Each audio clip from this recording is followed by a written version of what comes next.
අප දහම් පාසලේ ලොකු හාමුදුරුවන් වහන්සේගෙන්ද ආදරණීය ගුරු මෑණිවරුන්ගෙන්ද පියවරුන්ගෙන්ද දයාබර සොයුරු සොයුරියන්ගෙන්ද අවසරයි. පොසොන් සඳේ සඳ කිරණින් මුළු ලොවම නැහැවීමට ඇත්තේ තවත් එක් දිනක් පමණයි. ඒ අසිරිමත් පොසොන් සමය සිහිපත් කරමින් මේ හිමිදිරි උදෑසන 7 ශ්‍රේණියේ අපි ධර්ම ගවේෂී වැඩසටහන මෙහෙයවන්නෙමු. ප්‍රථමයෙන්ම පොසොන් සමය වැදගත් වීමට හේතු මහින්දාගමනයත් සමග ශ්‍රී ලංකාවේ ඇති වූ බෞද්ධ ආගමික පුනරුදය පිළිබඳ ඔබ සමග සාකච්ඡා කිරීමට මාගේ මේ ආරාධනය ශෝනලී සොයුරියටයි.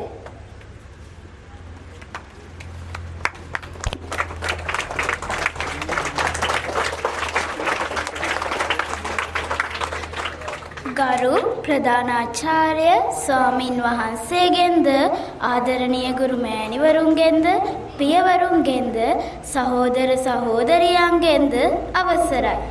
අද දින මා කතා කරන්නේ මහින්දාගමනය නිසා ඇති වූ හෙළබදු පුනරුදය පිළිබඳවයි.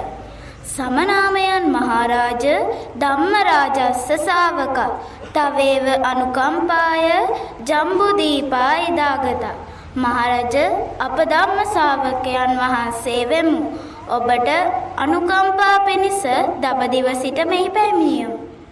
මිහිඳු මහරහතන් වහන්සේ හෙළදිවට වැඩම කරන ලද්දේ ක්‍රිස්තු පූර්ව 257 දී පොසොන් පොහොය දිනකදීය.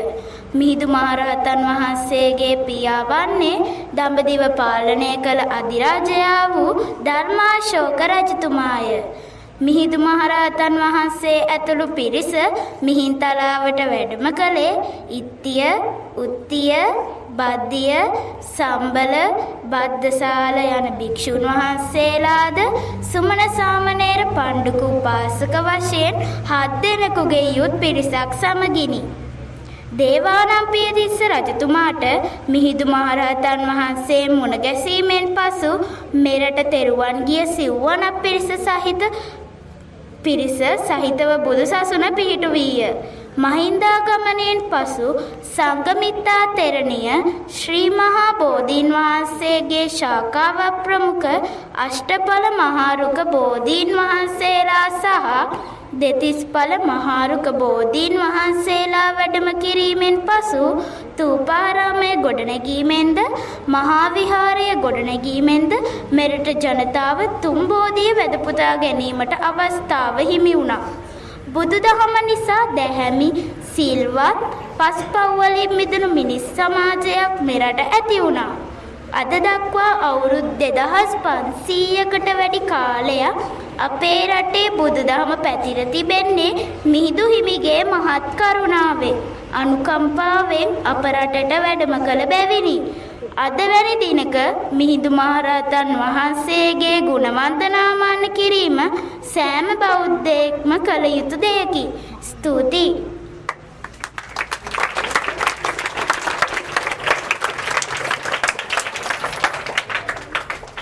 ස්තුතියි සොයුරිය. මීළඟට ඉමිහිරි ගීතයක රසයෙන් අපගේ දෙසවන් පිනවීමට මාගේ මේ ආදරණීය ආරාධනය ඔඩිසි සොයුරියටයි.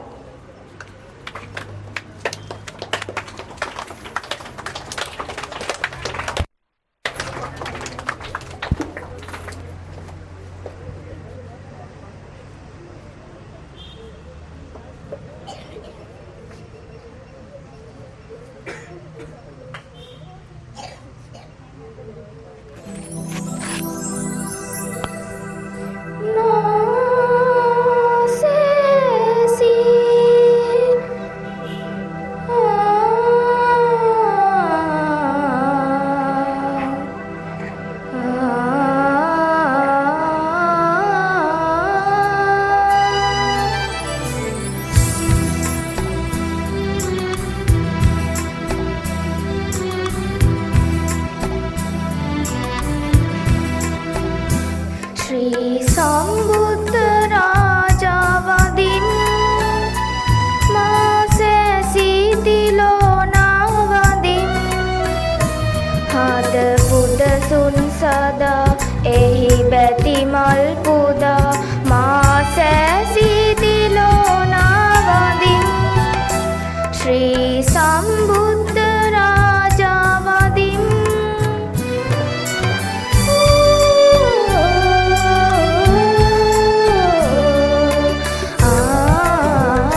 එහි බැති මල් පුදා මා සැසිතිලෝන වදින් ශ්‍රී සම්බුද්ධ රාජා වදින්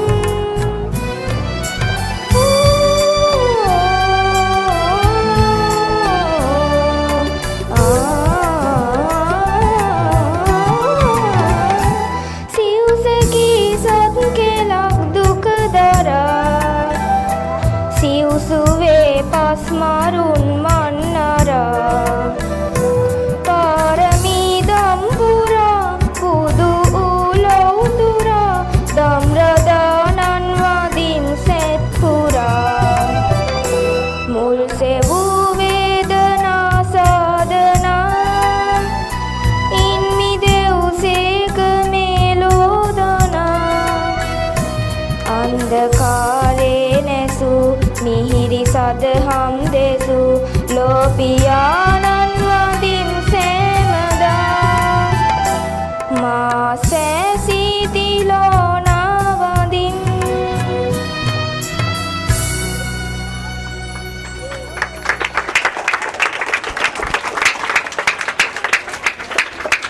ස්තුතියි සොයුරිය. මීළඟට අපගේ ජීවිතයේ ධර්මාලෝකයෙන් ආලෝකමත් කර ගනිමින් යාගුණ වලින් පිරුණු මගකට යොමු වීමට ධම්මපදයේ අගනා ගාථාවක් ඉදිරිපත් කිරීමට මාගේ මේ ගෞරවනීය ආරාධනය එචිනි සහ ඉඳුවර සොයුරි සොයුරියන් වෙතටයි.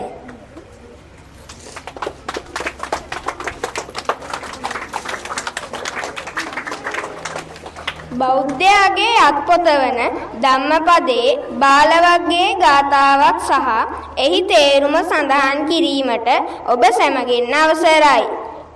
චරං වේනාදි ගච්ඡෙය්‍ය සෙය්‍යං සදිස මත්තනෝ ඒක චරියං දල්හං කෛරා නත්ති බාලේ සහායතා. එහි තේරුම වන්නේ කල්යාණ මිත්‍රයෙකු සොයන්නාට තමාට වඩා උසස් ගුණවත් බුද්ධිමත් අයෙකු හෝ තමාට සමාන ගුණ නුවණැත්තෙකු හමු නොවන්නේ නම් තනිව විසීම උතුම්ය. එවන් ගුණ නුවණැත්තෙකුගෙන් ලැබෙන සහාය බාලයෙකුගෙන් නොලැබෙන හේයිනි. ස්තුතියි.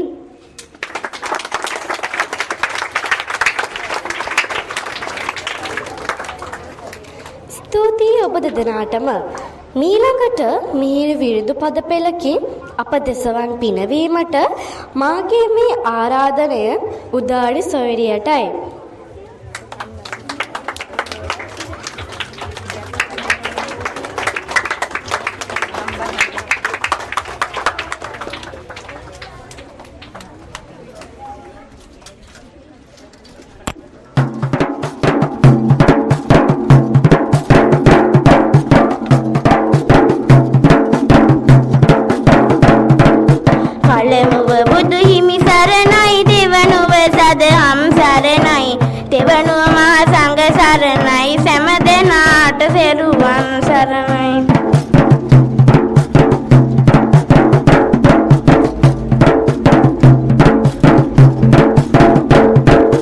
අදින්න පුබ්බකය කියා ලෝභ පියෙක් වී එදා පියසෙනෙහස සැඟවීලා ලෝභකමම රජ වීලා ලෝභකමම රජ වීලා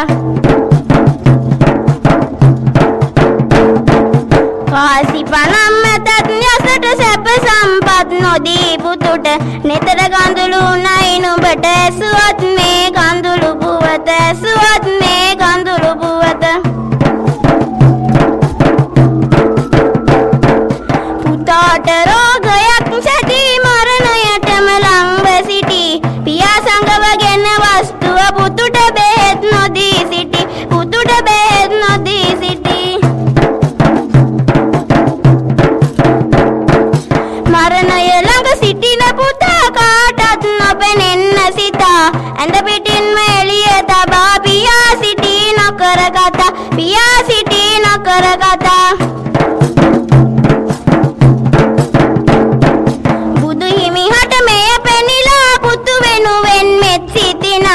පුතු නිදනා යහන වෙතට බුදු රැස් දහරක් එව්වා බුදු රැස් දහරක් එව්වා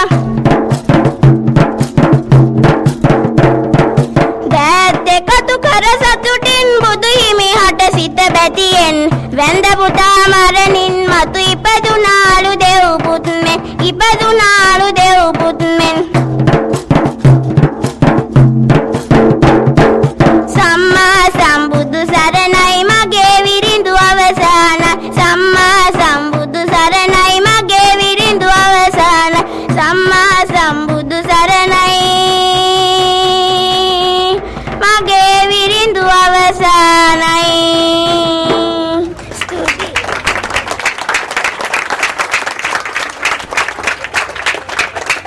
ස්තුතියි සොයුරිය. මීළඟට අපගේ ස්තුතියි සොයුරිය. අද දින ධර්ම ගවේෂී වැඩසටහන මෙතනින් නිමාවට පත් කරමින් මාගේ මේ නමස්කාර පූර්වක ආරාධනය අප දහම් පාසලේ නම කියන්නට අවසරයි ප්‍රධානාචාර්ය පූජ්‍ය ධම්මරක්කිත ස්වාමීන් වහන්සේටයි. දැන් කතාව නවත්තන්න ඉක්මනින් අවසන් කරනවා. ඔය ටික. හොඳයි මම ගොඩාක් කරුණු කියන්නේ නෑ සතුටුයි. ධර්ම ගවේෂී වැඩසටහන 7 ශ්‍රේණිය ඉදිරිපත් කිරීම හොඳයි. අර විනිදුවක් ඉදිරිපත් කළා. දැන් කවුද කියන්නේ?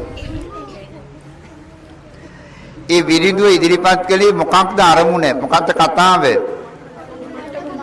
මට්ඨ කුණ්ඩලී. නේද?